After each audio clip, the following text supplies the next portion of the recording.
Hello and welcome. अगला question है हमारे पास, what do you understand by coercion.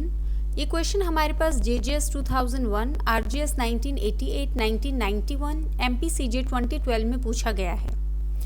Answer हम स्टार्ट करेंगे इंट्रोडक्शन से। इंट्रोडक्शन में आ गया हमारे पास कि जो सेक्शन 10 है वो मैंडेट करता है कि कन्वर्ट करने के लिए अग्रीमेंट को कॉन्ट्रैक्ट में फ्री कंसेंट जो है वो असेंशियल है। मेयर कंसेंट जो है पार्टीज का वो इनफ नहीं होगा वैलिड कॉन्ट्रैक्ट के लिए। कंसेंट डिफाइंड है हमारे पास सेक्शन 13 में।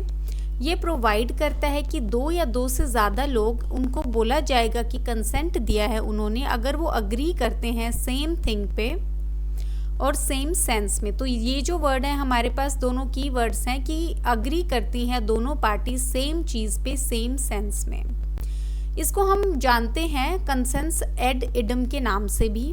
अगर कंसेंट जो है तो अग्रीमेंट होगा वहाँ पे, लेकिन वेदर अग्रीमेंट कन्वर्ट करता है कॉन्ट्रैक्ट में या नहीं, ये डिपेंड करता है कि जो फैक्ट है इस फैक्ट पे कि वेदर जो कंसेंट दिया गया है वो फ्री है या नहीं है। तो बेसिकली इंट्रोडक्शन में है हमने क्या किया है, फ्री कंसेंट के बारे में थोड़ा सा बताया है, सेक्शन 13 के बारे में बताया है कि सेम थिंग में सेम सेंस पे जो है अग्री करना है, और इसके साथ ही हम जो है आगे बढ़ेंगे फ्री कंसेंट के टॉपिक के साथ। सेक्शन 14 जो है वो डिफाइन करता है फ्री कंसेंट को। कंसेंट को बोला जाएगा कि वो फ्री है जब वो कॉज नहीं किया जाता है फॉलोइंग फैक्टर्स से। इसमें आ गया फर्स्ट हमारे पास कोर्जन, सेकेंड आ गया अनड्यू इन्फ्लुएंस, थर्ड आ गया फ्रॉड, फोर्थ आ गया मिसरिप्रेजेंटेशन और फिफ्थ आ गया हमारे पास मिस्टेक। इसमें जो हमसे पूछा गया है या फिर जो मेन कंटेंट है क्वेश्चन का वो आ गया हमारे पास, यहाँ से स्टार्ट होगा कोर्जन से। सेक्शन 15 जो है वो डिफाइन करता है टर्म को कोर्जन। कंसेंट को बोला जाएगा कि वो कॉज किया गया है कोर्जन के द्वारा, अगर वो कॉज किया जाता है फॉलोइंग मैनर में। पहला आ गया कमिट करना या थ्रेट करना कमिट करने के लिए कोई भी एक्ट जो फॉरबिडन है इंडियन पीनल कोड 1860 के द्वारा। फिर आ गया अनलॉफुल डिटेन करना या थ्रेटन करना डिटेन करने के लिए किसी भी प्रॉपर्टी को। तो पहला आ गया कमिट करना कोई भी ऑफेंस, दूसरा आ गया कि किसी भी प्रॉपर्टी को जो है डिटेन करना अनलॉफुल तरीके से। ये जो अबव एक्ट्स हैं ये इस इंटेंशन के साथ हैं कि वो कॉज करें किसी भी पर्सन को कि वो एंटर करे अग्रीमेंट में। एक्सप्लेनेशन जो है सेक्शन 15 का वो प्रोवाइड करता है कि ये इममटीरियल है कि वेदर आईपीसी या इंडियन पीनल कोड जो है हमारे पास वो फोर्स में था या नहीं था उस प्लेस पे जहाँ पे कोर्जन जो है वो एम्प्लॉय किया गया है। इलस्ट्रेशन आपको जो है अच्छे से समझ आएगा यहाँ से। तो इलस्ट्रेशन में आ गया हमारे पास कि जो ए है वो ऑन बोर्ड था, इंग्लिश जो शिप थी उसमें हाई सीज में, उसने कॉज किया बी को कि वो एंटर करे एक अग्रीमेंट में एक ऐसे एक्ट के द्वारा जो अमाउंट करता है क्रिमिनल इंटिमिडेशन अंडर आईपीसी 1860। ए ने आफ्टरवर्ड सू किया बी को ब्रीच ऑफ कॉन्ट्रैक्ट के लिए कैलकाटा में। ए ने जो है वो एम्प्लॉय किया था कोर्जन। ऑल्दो ये जो एक्ट है ये ऑफेंस नहीं थी जो लॉ ऑफ इंग्लैंड है उसके हिसाब से, एंड ऑल्दो जो सेक्शन 506 है हमारे पास इंडियन पीनल कोड 1860 का वो फोर्स में नहीं था उस टाइम पे जब जहाँ पे प्लेस पे जब एक्ट जो है वो की गई थी। तो इसमें बेसिकली एक सिचुएशन दी गई है जहाँ पे एक इंग्लिश जो शिप थी हमारे पास उसके ऊपर एक ऑफेंस हुआ है आईपीसी के under, that is criminal intimidation. और यहाँ पे जो है क्योंकि यहाँ पे आईपीसी जो है वो एम्प्लॉयड नहीं थी तो इसका डिफेंस लिया गया था, वो कोर्ट ने रिजेक्ट किया था क्योंकि ये ज़रूरी एक्सप्लेनेशन जो है हमारे पास सेक्शन 15 का वो बताता है कि जो ये इममटीरियल है कि वहाँ पे आईपीसी जो थी वो इन्फोर्स थी या नहीं थी।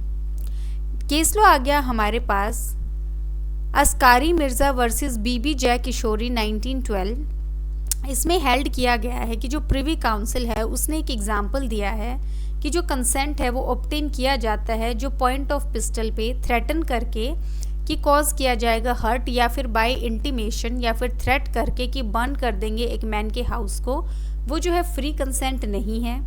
कोर्ट ने हेल्ड किया है कि एक कॉन्ट्रैक्ट जो है किया जाता है अवॉइड करने के लिए जो थ्रेटन प्रोसिक्यूशन वो हेल्ड किया गया है कि वो भी कोर्शन नहीं है। फिर आ गया ये जो एक्ट है ये फॉरबिडन होगा इंडियन पीनल कोड के द्वारा ओनली व्हेन जब पर्सन को थ्रेटन किया जाता है कि वो फाइल कर देंगे फॉल्स चार्ज। तो यहाँ पे ये वाला पॉइंट भी जो है वो काफ़ी ज़्यादा इम्पॉर्टेंट पॉइंट है कि अगर आप किसी पर्सन को थ्रेटन करते हो कि प्रोसिक्यूशन उसके अगेंस्ट हो जाएगा तो वो कोर्शन नहीं है। लेकिन अगर आप जो है किसी को थ्रेटन करते हो कि हम फाइल चार्जेस जो है आपके अगेंस्ट फाइल कर देंगे तो वहाँ पे जो है कोर्शन होगा। नेक्स्ट केस लो आ गया, इसमें हमारे पास चिकम अमीराजू वर्सेस चिकम सेशम्मा 1918 मद्रास हाई कोर्ट का केस है हमारे पास। इसमें हेल्ड किया गया है, कोर्ट ने हेल्ड किया है कि जो थ्रेट है सुसाइड का वो अमाउंट करता है कोर्शन को। जो कोर्ट है उसने हेल्ड किया है कि जो पर्सन कमिट कर रहा है सुसाइड उसको अनपनिश रखते हैं या फिर उसको पनिशमेंट नहीं मिलती है प्रैक्टिकल रीजंस की वजह से।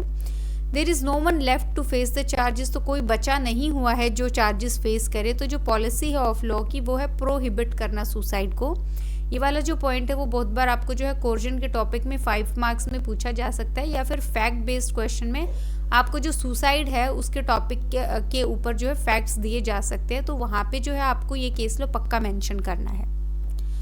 फिर आ गया कंक्लूजन हमारे पास, अगर कंसेंट जो है किसी भी अग्रीमेंट का वो कॉज किया जाता है कोर्जन के द्वारा, अनड्यू इन्फ्लुएंस के द्वारा, फ्रॉड के द्वारा या मिसरिप्रेजेंटेशन के द्वारा, तो जो अग्रीमेंट है वो कॉन्ट्रैक्ट का वो जो है वॉइडेबल होगा उस ऑप्शन के पार्टी की जिसका कंसेंट जो है वो कॉज किया गया है। ये हमारे पास सेक्शन 1919A में दिया गया है।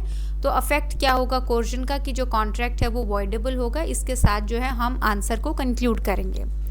अब इस क्वेश्चन में 2-3 बातें ध्यान रखने वाली हैं। पहला यही कि 10-15 मार्कर के हिसाब से हमने ये क्वेश्चन किया है। 5 मार्कर में अगर आता है आपको नोट बेस्ड क्वेश्चन तो जो है आपको थोड़ा सा कट करना है। आप जो है ये वाला पोर्शन स्किप कर सकते हैं, आप इंट्रो स्किप कर सकते हैं, फ्री कंसेंट स्किप कर सकते हैं। आप डायरेक्ट कोर्शन की जगह यहाँ पे इंट्रो कर देंगे और यहाँ से लेके आपने जो एंड तक कंक्लूजन लिखा है इतना आप 5 मार्क्स में लिखेंगे। ये हमारे पास जो है LLB के स्टूडेंट्स हैं उनके लिए होगा 10-15 मार्कर। जहाँ तक जुडिशरी के स्टूडेंट्स हैं या एस्पिरेंट्स हैं जुडिशरी के, वहाँ पे जो है फैक्ट बेस्ड क्वेश्चन होगा आपका कोर्जन के बेसिस पे। बहुत बार जो इलस्ट्रेशन हमें दी गई है यहाँ पे, ये वाली इलस्ट्रेशन जो है वो डिट्टो आपको पूछी जाती है एग्जाम में। तो यहाँ पे आप क्या करेंगे, सबसे पहले जो आपको जो क्वेश्चन में फैक्ट्स दिए गए हैं आप सबसे पहले फैक्ट्स लिखेंगे। उसके बाद जो पॉइंट है डिटर्मिनेशन का वो लिखेंगे आप। तो यहाँ पे आपके पास बेसिकली बहुत बार यही पूछा जाता है कि कॉन्ट्रैक्ट वॉइडेबल होगा या नहीं होगा, या फिर जो है कॉन्ट्रैक्ट एंटर किया गया है या नहीं किया गया है। उसके बाद जो है आप एक्सप्लेन करना या आंसर करना स्टार्ट करेंगे अपने क्वेश्चन को। जो भी आपके पास टॉपिक होता है आप उसको थोड़ा सा एक्सप्लेन करते हैं, तो इसमें आप कोर्जन को एक्सप्लेन करेंगे थोड़ा सा। जहाँ पे हमने यहाँ पे किया है ये वाला जो है यहाँ पे एक्सप्लेन करेंगे। उसके बाद एक्सप्लेनेशन भी बताएंगे हम। अगर ये इलस्ट्रेशन फैक्ट बेस्ड क्वेश्चन में पूछी गई है तो आप ये वाली इलस्ट्रेशन मेंशन नहीं करेंगे, आप जो है केस लॉ सीधा मेंशन करेंगे। तो आपको जो है अगर नॉर्मल पूछा गया है फैक्ट बेस्ड इलस्ट्रेशन के पॉइंट पे तो आप जो है अस्कारी मिर्ज़ा वाला जो है केस मेंशन करेंगे। तो यहाँ पे आप जो है एक केस लॉ लिखेंगे सपोर्ट करते हुए फैक्ट्स को। उसके बाद जो फैक्ट्स हैं आपके पास प्लस जो प्रोविज़न है और प्लस जो केस लॉ है उसके बेसिस पे जो आपका आंसर बन रहा है उन दोनों को आप इंटरलिंक करेंगे। दोनों को इंटरलिंक करने के बाद जो है आप कंक्लूड करेंगे। कंक्लूजन में आपके पास वही आएगा जो यहाँ पे आपने पॉइंट ऑफ डिटर्मिनेशन में किया है कि वो कॉन्ट्रैक्ट वॉइडेबल होगा या फिर जो है वैलिड कॉन्ट्रैक्ट एंटर होगा या नहीं होगा। इसके साथ जो है आप कंक्लूड करेंगे। अगर सुसाइड वाला पॉइंट होगा तो आप ये वाला केस लो मेंशन करेंगे। तो ऐसे करके जो है आप अपना आंसर जो है फ्रेम करेंगे। बाकी जो है इस क्वेश्चन में हमने सब कुछ इंक्लूड कर लिया है। So thank you.